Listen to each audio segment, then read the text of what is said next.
আমার কাছে বরাত এলে আমিও করব রামের মূর্তি। মনের ইচ্ছে TV9 বাংলা ডিজিটালকে জানালেন পদ্মশ্রী প্রাপক প্রতিমা শিল্পী সনাতন রুদ্র পাল। রামের মূর্তি আগেও করেছেন, এবারেও রামনবমীতে শ্রী রামের প্রতিমা করবেন।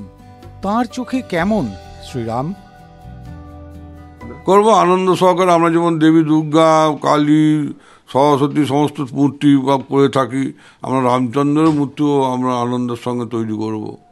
রাম তো ভালো, খুব ভালো লোক, মানে ধীর স্থির শান্ত রাজা যাকে বলে, এবং বুদ্ধিমান, বিচক্ষণ, এবং প্রজাদের দিকে নজর রাখা, প্রজারা যদি কোনো কথা বলে সেই কথাটা মেনে নেওয়া, এই যে ব্যাপার, ব্যক্তিত্বটা বিশাল। রামের ব্যক্তিত্বটা বিশাল।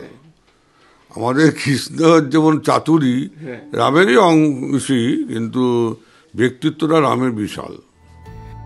কোষ্টি পাথরের অযোধ্যার রাম মূর্তি দেখেছেন, কেমন লেগেছে তার সে প্রতিমা? কোষ্টি পাথরের মূর্তি যে ধাঁচটা, সেই ধাঁচ অনুযায়ী ঠিকই আছে। একটা মন্দিরে স্থায়ী মূর্তি বসাতে হলে কোষ্টি পাথরের উপর আর কোনো হয় না, ধাতু হয় না। ভালোই লেগেছে আমার, খারাপ তো লাগেনি।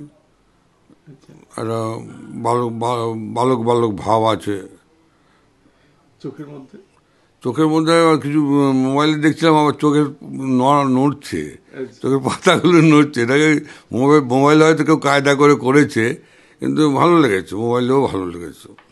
সনাতন রুদ্র পাল পদ্মশ্রী পেয়েছেন, পদ্ম পুরস্কার পেয়ে তিনি প্রথম রাম মূর্তি নিয়ে, অযোধ্যার রাম মূর্তি নিয়ে কথা বললেন, জানালেন ভালো লেগেছে।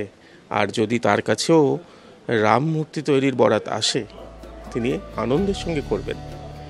প্রীতম দে, TV9 বাংলা ডিজিটাল।